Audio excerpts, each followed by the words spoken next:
So after a 2-year hiatus of MCU movies, Black Widow, a movie that was meant to come out last year but should have come out 5 years ago, has finally arrived. Time to review it. I made my choice. I'm done running. Okay, quick up top, I'm gonna be getting into spoilers in this review, so if you haven't seen Black Widow yet, click off now. But really, there's no excuse to having not seen it yet. If it's not in cinemas where you live, then you can just buy it on Disney+, and if you don't want to spend that much money getting it on Disney+, then you can just pirate it. Not that I condone doing that, obviously, but, it's not like I can stop you. So, if I'm honest, I was never really looking forward to this movie that much. I mean, it just feels like it's coming out a bit too late. Black Widow literally died in the last movie. It would be like making a Han Solo movie after he... Oh yeah. I'm sorry, I just keep forgetting that movie existed. Just like the rest of the human population. But I just didn't really see a point in it. The trailers didn't do much to impress me. It just looked like a very standard Marvel movie. Like Ant-Man and the Wasp or Avengers Age of Ultron, for example. Just very bland and forgettable looking. But now that Black Widow is finally out and I've had a chance to see it, I thought that it was surprisingly kinda great. For the first half. Then towards the third act, it feels very standard like I expected, but it's still not really bad, and it doesn't take away from what I really liked about it. The strongest thing about this movie are definitely the characters and the sort of family dynamic they have. And I also like how none of the heroes in this movie are actually real heroes, because they've all done some pretty awful things in their past. Melina and Alexei both gave away these little girls to be brainwashed and forced to become trained assassins. And both Yelena and Natasha have both killed a lot of people. Natasha even letting an innocent little girl die. I mean, she didn't really die, but we'll get into that. And the movie doesn't shy away from the fact that they're not really great people. Which is surprising for a Disney movie since, let's be honest here, they usually try to make their heroes squeaky clean and usually brush it off if those characters have done anything bad. Cough cough, WandaVision.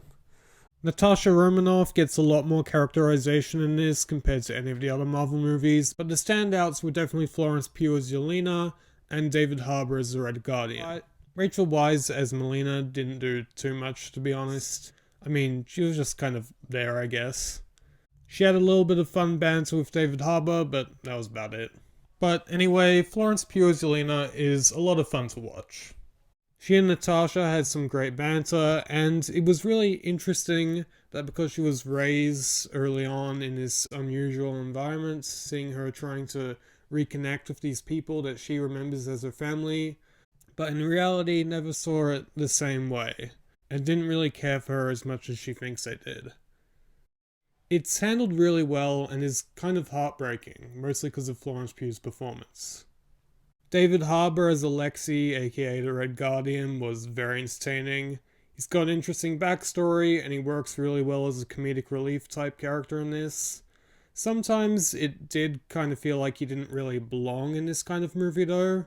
And not just because I'm using footage from that shitty Hellboy reboot. I mean, the humor was at its best when it was just coming from the characters and their interactions. But then there were also some slapstick moments thrown in here that admittedly were brief, and it is a bit of a nitpick here, but it felt a bit out of place. I mean, just considering that this movie is going for a darker and somewhat more grounded tone compared to other MCU movies, which is something else I liked about it. In the first half of the film especially, it felt very gritty and violent, especially for Marvel.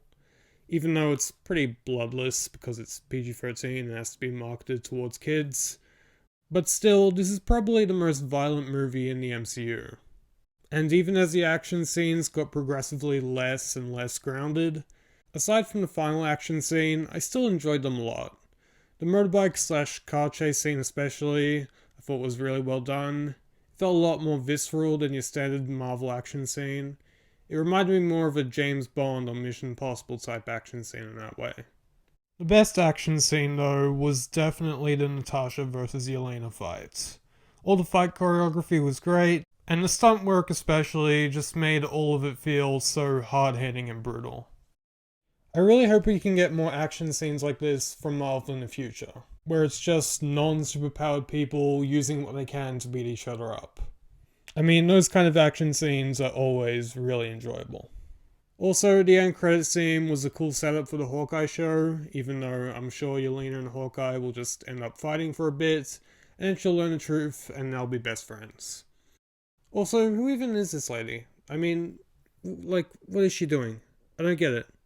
And honestly, I don't really see why I should care. Like, Marvel, you better make her do something cool quick, or I'm just gonna lose interest in wherever this is going. Okay, now getting into the negatives, there's not a lot I can say I didn't like about this film in its first half.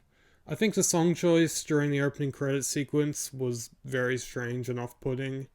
It's just such a recognizable pop song, and it was just so distracting and didn't really fit tonally, which is a shame because otherwise it's a very dark and just well-edited sequence. Also, the first scene we get with Yelena, when she's not a child that is, was kind of weird. Like, she's in this mission being a ruthless assassin, and then all of a sudden she gets hit with this gas, and her character instantly changes. It felt like there should have been another scene with her earlier, showing what she was doing before the gas undid the mind control. Also, on that note, the red gas was kinda dumb. Like, it just looked really fake and CGI.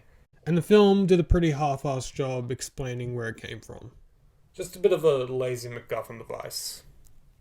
And the editing was a little weird sometimes. Like the cut to the flashback of Natasha killing Dreykov's daughter just felt so jarring. And kind of amateur, to be honest. And jumping ahead a bit, but the flashbacks to Natasha and Melina making their plan just felt like a real Guy Ritchie moment, except it wasn't even necessary here, because we already figured out what was going on.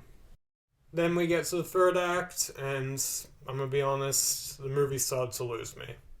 Okay, this is gonna sound really nitpicky, but it just bothered me a lot.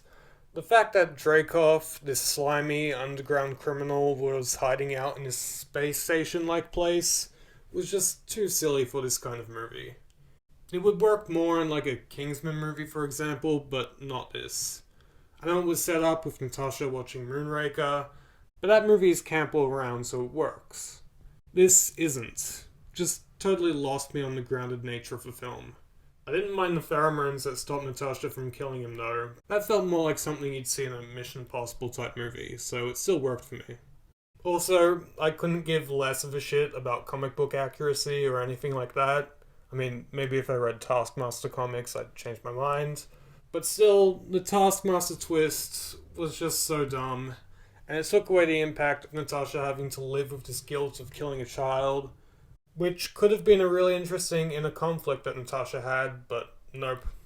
I'm sure Disney just didn't want one of their most popular superheroes to have been a child killer, so they retconned it.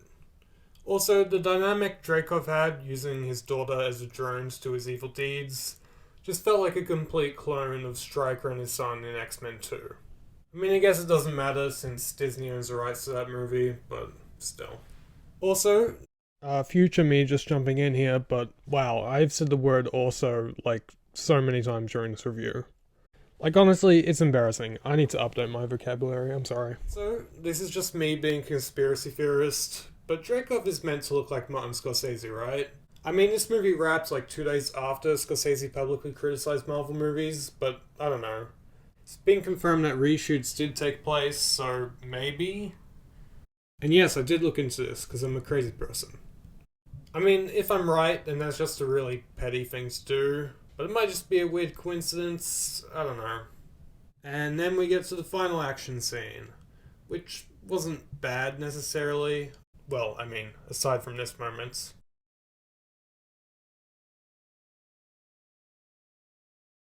Like, what the hell was going on with the green screen there? This is like CW levels of bad. But, yeah. Aside from that part, the effects looked good, but you still just know that it isn't real, and I just didn't really care. I zoned out. It's all just CGI, and none of it's real, and none of it feels real. And also, I just wish that Marvel would just let their filmmakers they hired do their thing instead of making the final action scene CGI every damn time. I mean, I'm a big fan of the MCU, but it's getting pretty repetitive now. Overall though, Black Widow was flawed, but still really enjoyable. Despite this movie just feeling very bland and CGI heavy in the third act, I really wasn't expecting to like the characters and their dynamics, along with all the action scenes as much as I did for the first half of the film.